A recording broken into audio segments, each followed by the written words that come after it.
Question 20 says that Juan deposits $1,500 into a savings account that pays 4.5% interest compounded annually.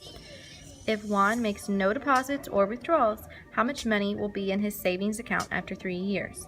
Record your answer in the boxes and then fill in the bubbles. Be sure to use correct place value.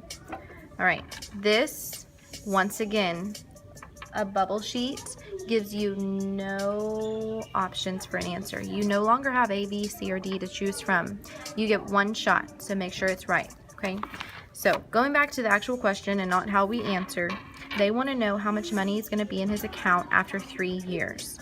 So they want to know his balance, right? That's the question. We're dealing with interest, and this is one of the formulas on our reference materials.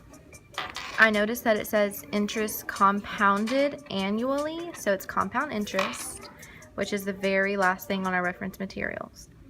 A equals P times 1 plus R raised to the T power. Okay.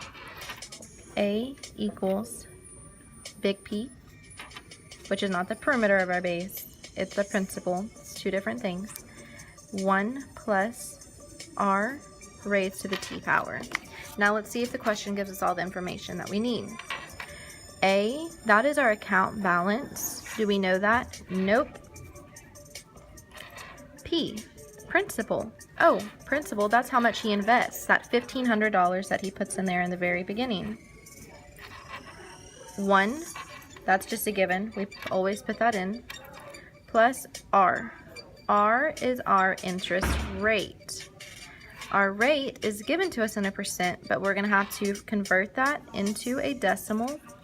This is 4.5%, but to make it a decimal, we're going to have to move back 2 places. 1, 2. A new decimal is here. Fill in the gap with that 0. And that is our rate, 0.045. And it's annually, and they tell us how many, or the time is 3 years. That's our T. So it's going to be to the 3rd power. Once again, calculator saves the day.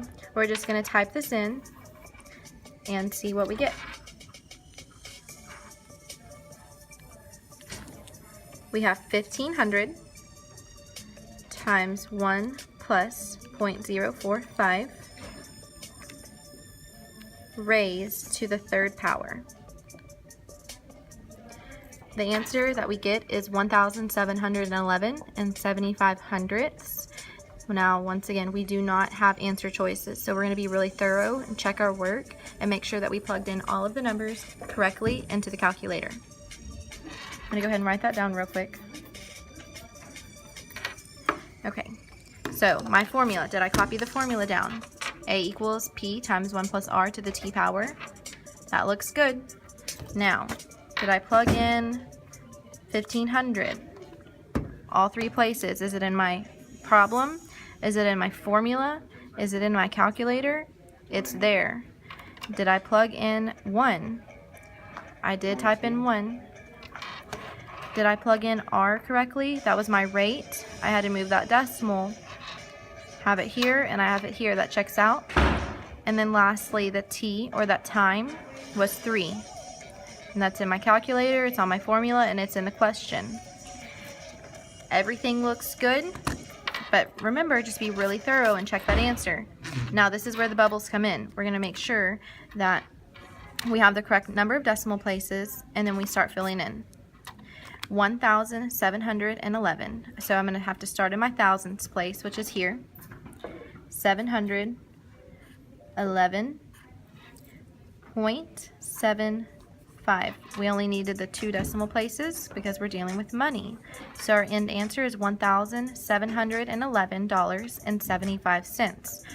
Positive, so I don't need to shade any of these bubbles. And that's it, guys. Just be really thorough and double check your work. And when?